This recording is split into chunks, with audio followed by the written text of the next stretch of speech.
Hi everyone, Mrs. Falconer here. I'm going to share with you one of my favourite stories about a princess. It's called The Princess and the Wizard. It was Princess Eliza's birthday.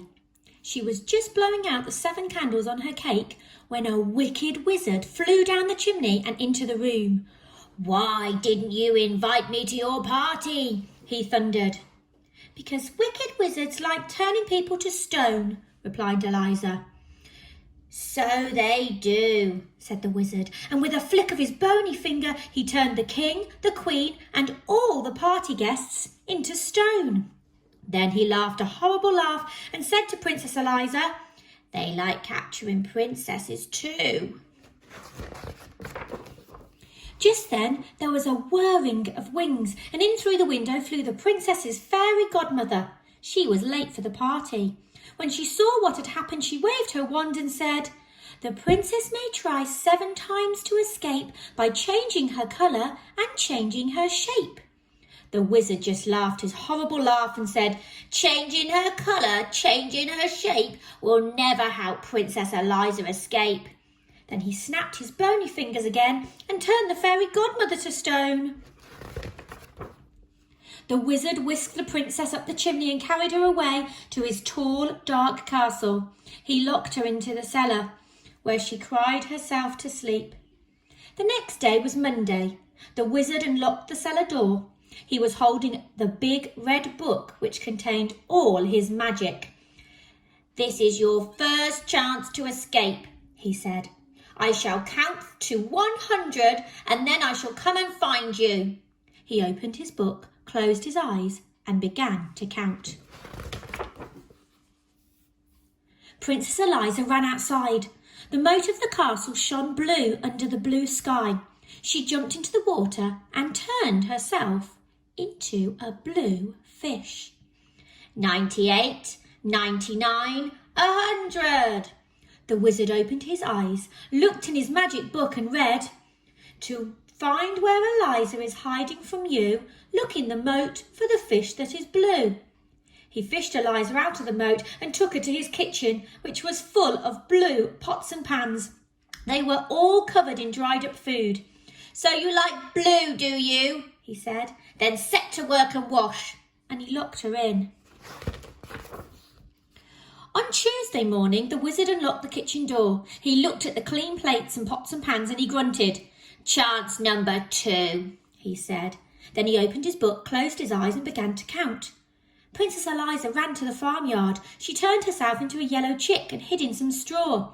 But the wizard read in his book, "The straw in the farmyard is yellow and thick. Princess Eliza's disguised as a chick." He scooped Eliza up and took her to the cupboard, which was full of yellow socks. They all had holes in them, made by his pointy toenails. "So you like yellow, do you?" he said. "Then set to work and darn." And he locked her in. On Wednesday morning, the wizard unlocked the cupboard door, looked at the darn socks and grunted. "Chance number 3, he said. And he opened his book, closed his eyes and began to count. Princess Eliza ran to the meadow. She changed herself into a green grasshopper and hid amongst the green blades. But the wizard read in his book, "The grasshopper princess is easily seen, chirping away in the meadow so green." He caught Eliza in a net and took her to his green bathroom.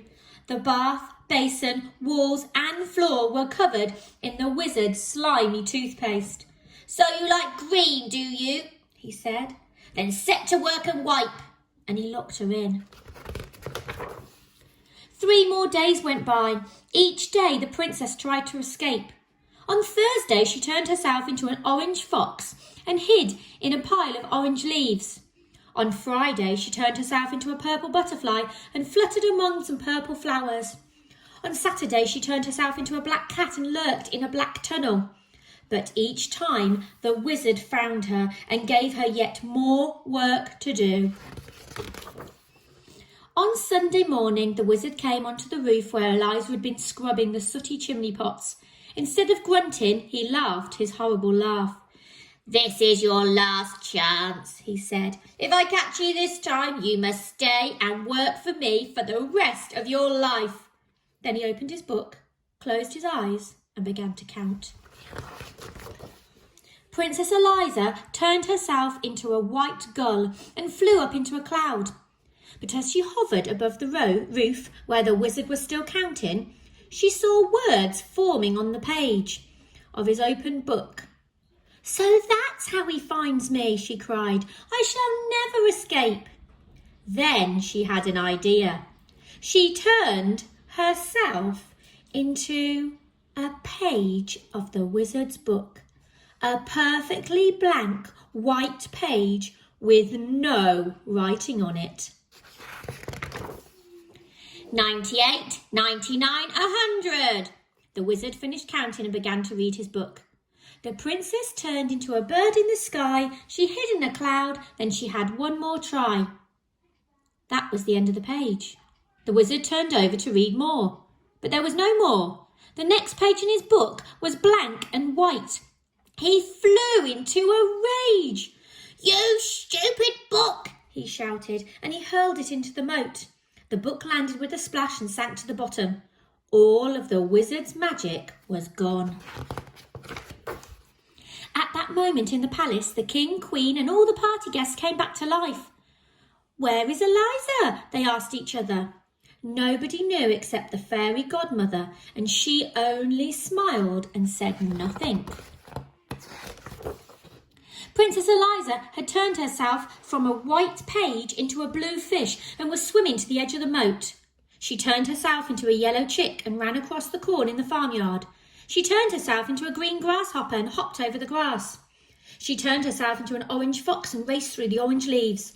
She turned herself into a purple butterfly and fluttered over the purple flowers. She turned herself into a black cat and streaked through the black tunnel. Then she turned herself into a white bird and flew